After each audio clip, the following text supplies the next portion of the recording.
हिंदू धर्म में धनतेरस का दिन बहुत ही शुभ और महत्वपूर्ण माना जाता है और इस दिन यमराज जी की पूजा की जाती है। धनतेरस के दिन यम के नाम का दीपक भी जलाने की परंपरा है और इस दिन यम यानी यमराज जी के लिए आटे का एक 4 मुखी दीपक भी बनाकर उसे घर के मुख्य दरबार पर रखा जाता है। घर की महिलाएं रात के समय दीपक में तेल डालकर 4 बातियां जलाती हैं। बता दें कि यह दीपक घर की दक्षिण दिशा में जलाया जाता है।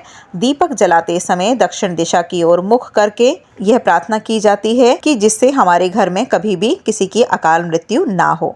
धनतेरस के दिन यम के नाम का दीपदान किया जाता है और इसके पीछे एक पौराणिक कथा जुड़ी हुई है। एक समय यमराज जी ने अपने दूतों से पूछा कि क्या तुम्हें कभी प्राणियों के प्राण हरते समय किसी पर दया भाव आता है? तो वे संकोच में आकर बोले, नहीं महाराज। यमराज ने उनसे दोबारा यही सवाल पूछा तो उन्होंने संकोच छोड़कर बताया कि एक बार ऐसी घटना घटी थी जिससे कि हमारा हृदय कांप उठा था।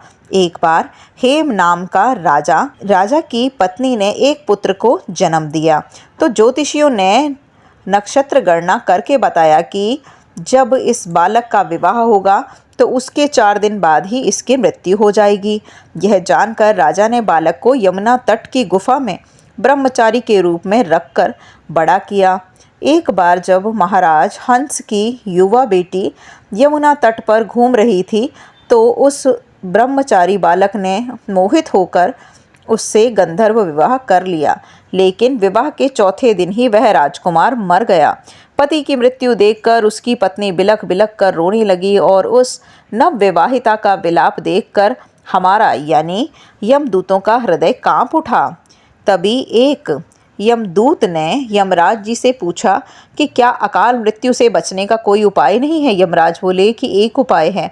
अकाल मृत्यु से छुटकारा पाने के लिए व्यक्ति को धनतेरस के दिन पूजा करने के साथ ही विधि विधान के साथ दीपदान करना भी बहुत जरूरी है। इसके बाद अकाल मृत्यु का डर नहीं सताता। तभी से धनतेरस पर यमराज के नाम से दीपदान करने की परंपरा है।